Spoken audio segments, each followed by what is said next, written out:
നമസ്കാരം. 24 ഫിലിം മീഡിയയുടെ പുതിയൊരു അധ്യായത്തിലേക്ക് എല്ലാവർക്കും സ്വാഗതം. ക്ഷിപ്രപ്രസാദിയാണ് ശിവഭഗവാൻ, അതുപോലെ തന്നെ ക്ഷിപ്രകോപിയുമാണ് ഭഗവാൻ. നമ്മുടെ ഉള്ളിലെ ഭക്തി അത് സത്യമുള്ളതാണ് എന്നുണ്ടെങ്കിൽ, ആത്മാർത്ഥതയുള്ളതാണ് എന്നുണ്ടെങ്കിൽ, നമ്മുടെ കയ്യിൽ സമർപ്പിക്കാൻ ഒരു കാണിക്കയും ഇല്ല എന്നുണ്ടെങ്കിൽ, ഒരു നുള്ളു ജലമോ ഒരു നുള്ളു പൂവോ പോലും ഭഗവാന് സമർപ്പിക്കാൻ ഇല്ലെങ്കിലും ഭഗവാൻ നമ്മളെ അനുഗ്രഹിക്കും എന്നുള്ളതാണ്. കരുണാമയനാണ് ഭഗവാൻ, മഹാദേവൻ എന്ന് പറയുന്നത്. എന്നാൽ തെറ്റ് ചെയ്താലോ ക്ഷിപ്രകോപിയുമാണ് ഭഗവാൻ, ശിക്ഷ വലുതായിരിക്കും എന്നുള്ളതാണ്. നമ്മളെ ശിക്ഷിക്കുവാനും രക്ഷിക്കുവാനും നമ്മളെ കാത്തു രക്ഷിക്കുവാനും ഒക്കെ കഴിയുന്ന ഈ പ്രപഞ്ചനാഥനാണ് നമ്മുടെ എല്ലാവരുടെയും അച്ഛനായ ശിവൻ, സാക്ഷാൽ മഹാദേവൻ, പരമേശ്വരൻ എന്ന് പറയുന്നത്. ചോദ്യം ഇതാണ്, നിങ്ങളുടെയൊക്കെ ജീവിതത്തിൽ ശിവഭഗവാനെ ഒളിഞ്ഞും തെളിഞ്ഞുമുള്ള ഒരു അനുഗ്രഹം നിങ്ങൾക്ക് എപ്പോഴെങ്കിലും തൊട്ടറിയുവാൻ സാധിച്ചിട്ടുണ്ടോ? നിങ്ങളെ ഭഗവാൻ രക്ഷിച്ചു, നിങ്ങളെ ഭഗവാൻ ചേർത്ത് പിടിച്ചു എന്നുള്ളത് നിങ്ങൾക്ക് എപ്പോഴെങ്കിലും തോന്നിയിട്ടുണ്ടോ? നിങ്ങളുടെ ജീവിതത്തിൽ എല്ലാവരും കൈവിട്ട അവസ്ഥയിൽ ഭഗവാൻ നിങ്ങളെ ചേർത്ത് പിടിച്ച് ഉയർത്തിയ അനുഭവങ്ങൾ ഏതെങ്കിലും ഉണ്ടോ? ഉണ്ടെങ്കിൽ തീർച്ചയായിട്ടും ഒന്ന് പറയണേ.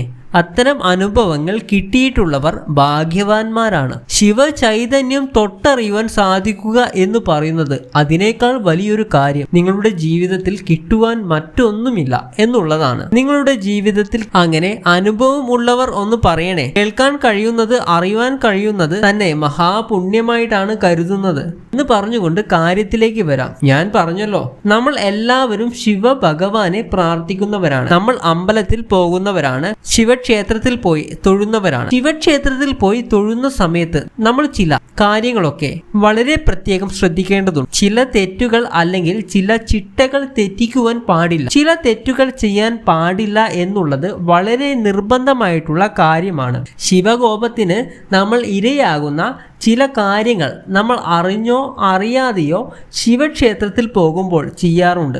അത് ചെയ്യാതിരിക്കുവാൻ വേണ്ടിയിട്ടാണ്, അത് പറഞ്ഞു തരുവാൻ വേണ്ടിയിട്ടാണ് ഇന്നത്തെ അധ്യായം. ആദ്യമായിട്ട് നമുക്ക് മനസ്സിലാക്കാം, നമ്മൾ ശിവക്ഷേത്രത്തിൽ പോകുന്ന സമയത്ത് നമുക്കറിയാം അവിടുത്തെ ആചാര്യൻ ഒക്കെ മറ്റു ക്ഷേത്രങ്ങളെ സംബന്ധിച്ചിടത്തോളം ഒരല്പം വ്യത്യാസമായിട്ടാണ് നമുക്ക് കാണാറുള്ളത്. പ്രദക്ഷിണം വെക്കുന്നത് മുതൽ പൂജാരീതി വരെയുള്ള കാര്യങ്ങളിൽ വ്യത്യാസം കാണാറുണ്ട്.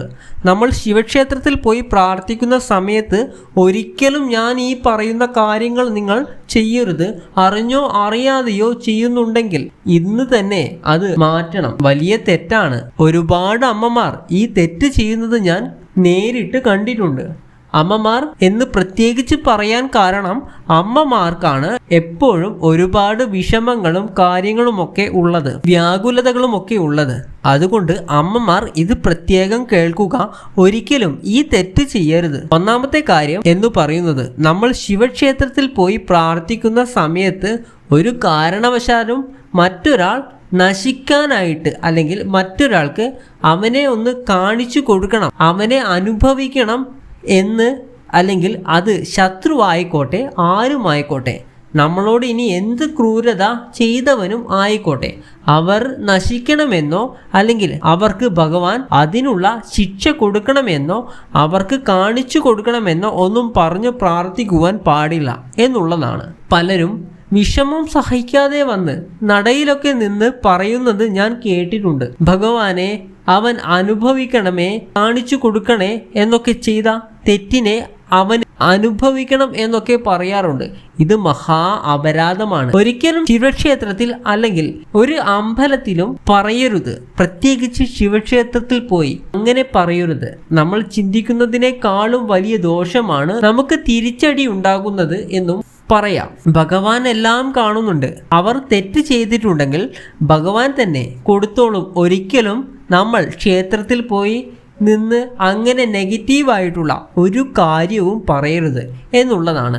ഒന്നാമത്തെ കാര്യം, 7 കാര്യങ്ങൾ ഞാൻ പറഞ്ഞു തരാം. അതായത് ഒന്നാമത്തെയും രണ്ടാമത്തെയും കാര്യം എന്ന് പറയുന്നത്, ശിവക്ഷേത്രത്തിൽ പോയി നമ്മൾ എന്തെങ്കിലുമൊക്കെ പ്രാർത്ഥിച്ച് നേർന്നു കഴിഞ്ഞാൽ അത് പുറത്തു പറയരുത്. പറയുക എന്ന് പറയുമ്പോൾ നിങ്ങളുടെ വീട്ടിലുള്ള അംഗങ്ങളോട് പോലും, ഭാര്യ ആണെന്നുണ്ടെങ്കിൽ ഭർത്താവിനോട് പറഞ്ഞ്, ഭർത്താവാണ് നേരുന്നത് എന്നുണ്ടെങ്കിൽ ഭാര്യയോട്, മക്കളോട്, കുടുംബ അംഗങ്ങളോട്, അമ്മയോട്, അച്ഛനോട് ആരോടും പറയാൻ പാടില്ല എന്നുള്ളതാണ്. രണ്ടാമത്തെ കാര്യം, നിങ്ങൾ ക്ഷേത്രത്തിൽ പോയി നിങ്ങളും ഭഗവാനും തമ്മിലുള്ള ഒരു ബന്ധം അല്ലെങ്കിൽ നിങ്ങൾ ഭഗവാനോട് പ്രാർത്ഥിച്ച ഒരു കാര്യം മനസ്സിൽ നേരുകയാണ്. ഭഗവാനെ എനിക്ക് നടത്തി തരണേ, ഞാൻ അവിടുന്ന് അപേക്ഷിക്കുകയാണ്, എൻ്റെ കൂടെ എന്നെ സഹായിക്കണേ, ഞാൻ പകരം വഴിപാട് ചെയ്തു കൊള്ളാം, അങ്ങനെയൊക്കെ അല്ലെങ്കിൽ നേർച്ച നടത്തിക്കൊള്ളാം എന്ന് മനസ്സിൽ എന്തെങ്കിലും നേരുകയാണ് എന്നുണ്ടെങ്കിൽ ആ നേർച്ച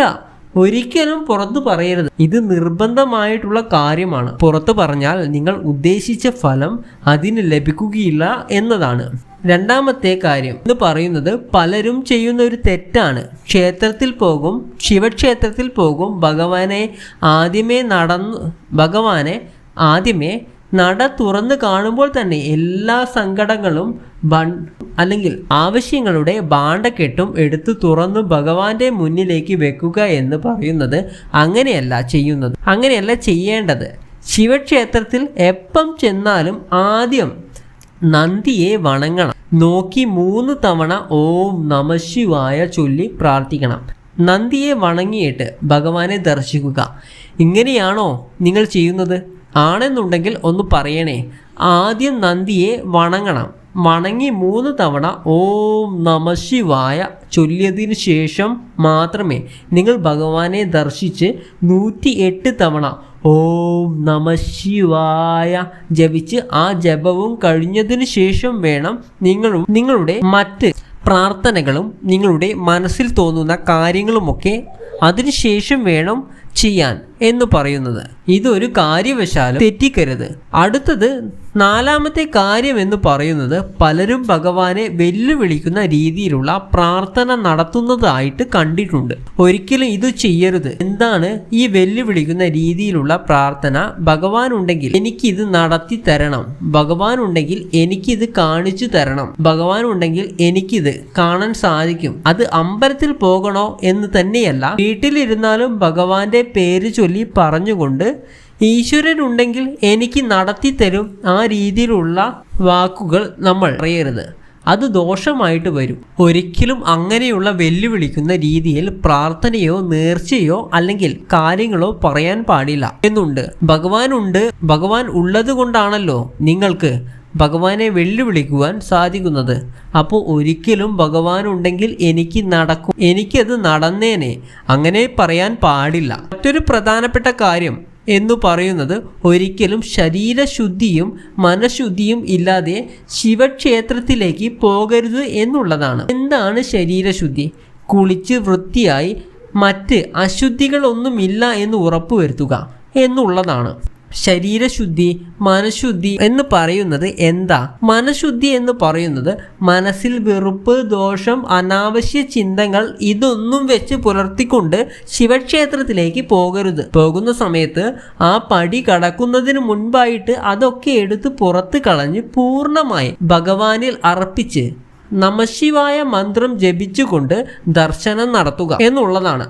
അനാവശ്യ ചിന്തകൾ ക്ഷേത്ര മതിൽക്കെട്ടിനുള്ളിൽ വെച്ച് വരരുത്. നമുക്ക് തന്നെ അത് ദോഷമായിട്ട് വന്നു ഭവിക്കുന്നതാണ്. അതുപോലെ തന്നെ അടുത്ത പ്രധാനപ്പെട്ട കാര്യം എന്ന് പറയുന്നത് ഒരിക്കലും സംശയത്തോടു കൂടി ഭഗവാനെ ദർശിക്കാൻ പോകരുത് എന്നുള്ളതാണ്. സംശയത്തോടു കൂടി നടക്കുമോ ഇല്ലയോ, ഭഗവാനെ എനിക്കത് നടത്തി തരുമോ, അത് നടന്നില്ലെങ്കിൽ എന്താകും, അങ്ങനെയുള്ള ചിന്ത ഉണ്ടാകുവാനേ പാടില്ല. നിങ്ങൾ ഭഗവാൻ ഒരു കാര്യം അർപ്പിച്ച് പ്രാർത്ഥിക്കുവാൻ പോയി, ഇത് കഴിഞ്ഞാൽ അത് നടക്കുമെന്നുള്ള പൂർണ്ണ വിശ്വാസത്തിൽ മനസ്സ് പൂർണ്ണമായിട്ടും പോസിറ്റീവായിട്ട് വെച്ചിട്ട് പോവുക, നടന്നിരിക്കും. അങ്ങനെ ആരൊക്കെ പോയിട്ടുണ്ടോ അവരെയൊന്നും ഭഗവാൻ കൈവിട്ടിട്ടില്ല എന്നുള്ളതാണ്. അവസാനത്തെ പ്രധാനപ്പെട്ട കാര്യം എന്ന് പറയുന്നത് ഏതെങ്കിലുമൊക്കെ ഒരു കാര്യം നിങ്ങൾ മനസ്സിൽ പറയുകയോ ഭഗവാനോട് നേരിട്ട് പ്രാർത്ഥിക്കുകയോ ചെയ്തിട്ടുണ്ട് എങ്കിൽ അത് നടന്നിട്ടില്ല എന്നിരിക്കട്ടെ, ഒരിക്കലും ഭഗവാനെ പഴിക്കരുത്. പഴിക്കുന്ന രീതിയിൽ എന്നായാലും എൻ്റെ ഭഗവാനെ എനിക്ക് ഈ ഗതി വരുത്തി, ഞാൻ എത്ര പറഞ്ഞു തന്നിട്ടും ഭഗവാൻ എനിക്കത് നടത്തി തന്നില്ലല്ലോ, ഭഗവാൻ എന്തൊക്കെ ആയിരുന്നു എന്ന് പറഞ്ഞിട്ടും എനിക്ക് മാത്രം ഒന്നും ചെയ്തില്ലല്ലോ എന്നൊക്കെയുള്ള രീതിയിലുള്ള ഒരു കാര്യവും ഭഗവാനെ പഴിച്ചുകൊണ്ടുള്ള വർത്തമാനവും പറയരുത്. എപ്പോഴും പറയുന്നത് ഗോഡ് ഹാസ് ബെറ്റർ പ്ലാൻ എന്നാണ്. അപ്പോൾ ഭഗവാൻ അത് തന്നില്ല എന്നുണ്ടെങ്കിൽ അതിനേക്കാളും നല്ല കാര്യം നമുക്ക് വേണ്ടി കാത്തു വെച്ചിരിക്കുന്നു. അല്ലെങ്കിൽ അത് തന്നിരുന്നെങ്കിൽ ഒരു പക്ഷേ നമ്മളുടെ ജീവിതത്തിൽ പല അപകടങ്ങളും സംഭവിച്ചേനെ, അല്ലെങ്കിൽ ജീവിതം തന്നെ വേറെ രീതിയിലായി പോയേനെ, പല കാര്യങ്ങളും അശുഭമായേനെ എന്ന് ഭഗവാന് നമ്മളെ വ്യക്തമായിട്ട് അറിയാം. അപ്പോൾ അതുകൊണ്ട് ഒരിക്കലും ഭഗവാനെ എനിക്ക് ഈ ഗതി വരുത്തിയല്ലോ എന്നുള്ള രീതിയിൽ ഭഗവാനെ പഴിക്കുന്ന ഒരു കാര്യവും പറയുവാൻ പോലും അല്ലെങ്കിൽ സങ്കല്പിക്കുവാൻ പോലും പാടില്ല എന്നുള്ളതാണ്. ശിവക്ഷേത്രത്തിൽ തൊഴാൻ പോകുന്നവർ എല്ലാവരും, പ്രത്യേകിച്ച് അമ്മമാർ, ഈ കാര്യങ്ങളൊന്ന് ശ്രദ്ധിക്കുക. എന്തെങ്കിലും സംശയങ്ങൾ ഉണ്ടെങ്കിൽ ചോദിക്കാം. ഞാൻ പല അധ്യായത്തിലും പറയാറുണ്ട്, എൻ്റെ സന്ധ്യാപ്രാർത്ഥനയിൽ ഈ വീഡിയോ കാണുന്ന ആളുകൾക്ക് വേണ്ടി പ്രാർത്ഥിക്കും എന്നുള്ളത്. ഞാൻ എല്ലാ ദിവസവും അത് ചെയ്യുന്ന കാര്യമാണ്. ഇനി ഈ ഒരു വീഡിയോ കാണുന്ന ആർക്കെങ്കിലും വേണ്ടി പ്രാർത്ഥിക്കണം, എൻ്റെ സന്ധ്യാപ്രാർത്ഥനയിൽ ഉൾപ്പെടുത്തണം എന്നുണ്ടെങ്കിൽ നിങ്ങളുടെ പേരും നാളും കമൻ്റായി അറിയിക്കണേ. എൻ്റെ പ്രാർത്ഥനയിൽ ഞാൻ ഉൾപ്പെടുത്താം. സംശയങ്ങളുണ്ടെങ്കിൽ ചോദിക്കുക. എല്ലാവരെയും ജഗദീശ്വരൻ അനുഗ്രഹിക്കട്ടെ. ഓം നമഃ ശിവായ.